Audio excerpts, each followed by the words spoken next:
La super ministre du Logement, Cécile Duflot, chausse finalement les bottes de ses prédécesseurs, en reprenant une disposition fiscale qui a fait les beaux jours depuis bientôt 20 ans de quelques grands promoteurs.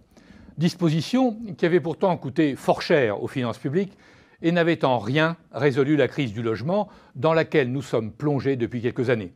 Si les Besson, Cellier et autres périssoles avaient été la panacée, il ne nous manquerait pas aujourd'hui 1 million de logements et nous ne serions pas tombés à 310 000 logements construits par an alors qu'il en faudrait au minimum 500 000.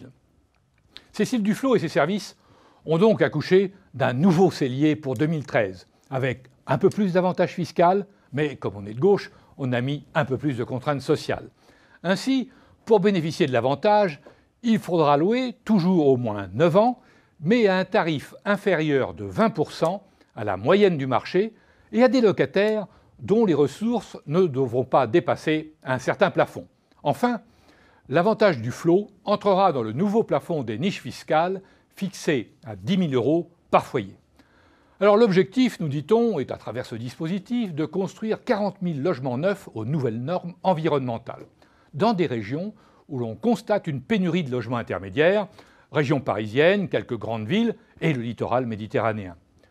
A priori, le lobby des promoteurs a bien travaillé, car en quelques semaines, le gouvernement, la gauche et les médias qui ont la mémoire courte ont oublié les critiques que l'on formulait à l'égard des dispositifs précédents.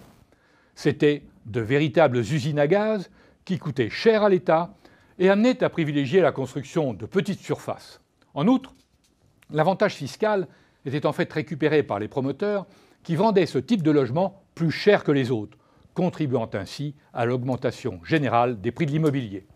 La gauche n'était d'ailleurs pas la dernière à critiquer ce genre de dispositif. Eh bien, le futur du flot sera toujours une usine à gaz pour de petites surfaces. Et il risque de faire un relatif flop, car les contraintes imposées sur les prix plafonds de vente, 5 000 € maximum le mètre carré en région parisienne, les contraintes sur la fixation du loyer, et surtout l'intégration dans le plafond des niches fiscales vont singulièrement réduire le champ des investisseurs possibles. Vous savez, ce genre de dispositif concerne plutôt les classes moyennes, et notamment les classes moyennes supérieures, celles qui peuvent investir entre 150 000 et 300 000 €. Or, ces contribuables sont déjà au plafond des niches, avec les emplois à domicile, sans parler de tous ceux qui ont déjà investi dans les Besson et Cellier, ce qui les place déjà souvent au plafond de 10 000 €. Madame Duflot ne fera pas recette, sauf peut-être auprès de quelques petits malins qui vont, comme toujours, chercher à profiter de l'effet d'aubaine dans quelques grandes villes. Ce n'est pas en tout cas avec ce dispositif que l'on va résoudre le problème du logement et relancer la construction en France.